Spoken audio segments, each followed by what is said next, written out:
Hello மக்களே, welcome back to my channel. It's me Kousi. So இன்றைக்கி நம்ம சேனலில் மஷ்ரூம் சுக்கா ரெசிபி தான் பார்க்க போகிறோம். வீடியோக்குள்ளே போகிறதுக்கு முன்னாடி நீங்கள் இந்த சேனலில் ஃபஸ்ட் டைம் வீடியோ பார்க்குறீங்க அப்படின்னா மறக்காமல் சேனலை சப்ஸ்கிரைப் பண்ணிக்கோங்க. கூடவே பெல் ஐக்கானை ப்ரெஸ் பண்ணி ஆல் கிளிக் பண்ணிக்கோங்க. ஸோ தட் நான் நெக்ஸ்ட் டைம் வீடியோ அப்லோட் பண்ணும்போது உங்களுக்கு நோட்டிஃபை ஆகும்.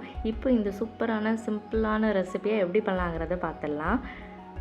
ஃபஸ்ட்டு 2 டேபிள் ஸ்பூன் அளவுக்கு ஆயில் ஆட் பண்ணிக்க போகிறோம். ஆயில் ஹீட் ஆனதுக்கப்புறமா 3 மிளகாவை இந்த மாதிரி ஆட் பண்ணிக்க போகிறோம். காஞ்ச மிளகா உங்கள் காரத்துக்கு ஏற்ற மாதிரி நீங்கள் கூட்டவோ குறைக்கவோ செஞ்சுக்கலாம்.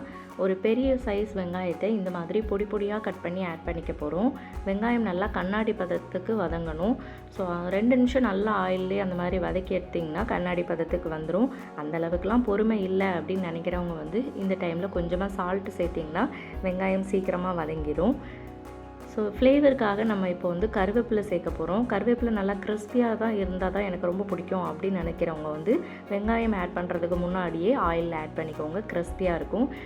இல்லை எனக்கு க்ரீன் கலரில் இருந்தால் தான் பிடிக்கும் கருவேப்பிலை அப்படின்னு நினைக்கிறவங்க இந்த மாதிரி வெங்காயம் ஆட் பண்ணதுக்கு அப்புறமா இந்த மாதிரி சேர்த்துக்கிட்டிங்கன்னா அதோட கலர் சேஞ்ச் ஆகாமல் இருக்கும். இப்போ இதில் 2 டீஸ்பூன் அளவுக்கு ஜிஞ்சர் கார்லிக் பேஸ்ட் ஆட் பண்ணிக்க போகிறோம்.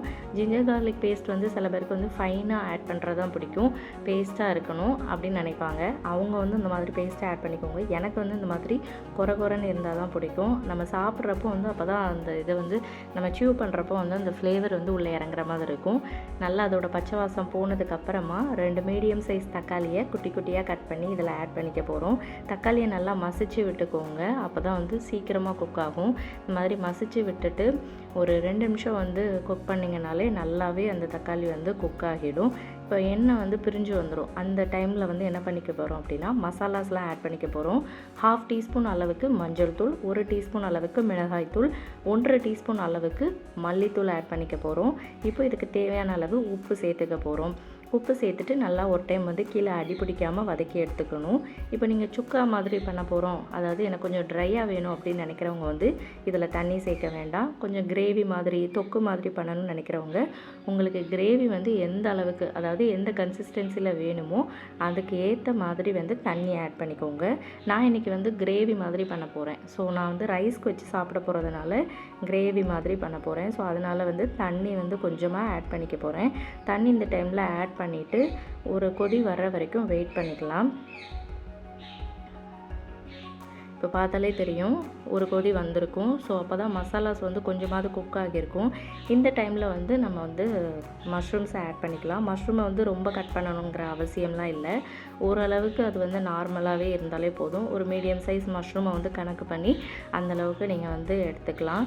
ஸோ இப்போ நல்லா ஒரு டைம் மிக்ஸ் பண்ணி விட்டுக்க போகிறோம். மிக்ஸ் பண்ணி விட்டுட்டு இதில் நம்ம எதுவுமே ஆட் பண்ணிக்க போகிறதில்ல. மஷ்ரூமில் ஏற்கனவே தண்ணி இருக்கும். ஸோ அதனால் இப்போ ட்ரையாக இருக்கிற மாதிரி தான் இருக்கும். மஷ்ரூம்லேருந்து தண்ணி நல்லா பிரிஞ்சு வந்துடும், தண்ணியெல்லாம் வெளியில் வந்துடும். ஸோ அதனால் மூடி போட்டு ஒரு 5 நிமிஷம் நம்ம இதில் குக் பண்ணிக்க போகிறோம். மீடியம் ஃப்ளேமில் வச்சு குக் பண்ணணும். இப்போ இதை ஓப்பன் பண்ணி பார்த்தீங்க அப்படின்னா மஷ்ரூம்லேருந்து நல்லா தண்ணி பிரிஞ்சு வந்திருக்கும்.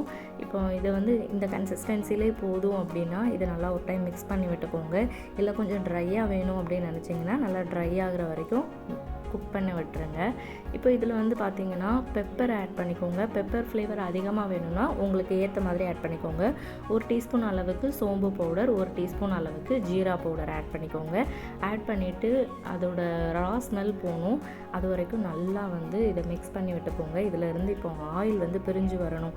அதுதான் இதோட குக்கிங் டைம். சில பேருக்கு குக்கிங் எவ்வளோ நேரம் பண்ணணுங்கிறது தெரியாது.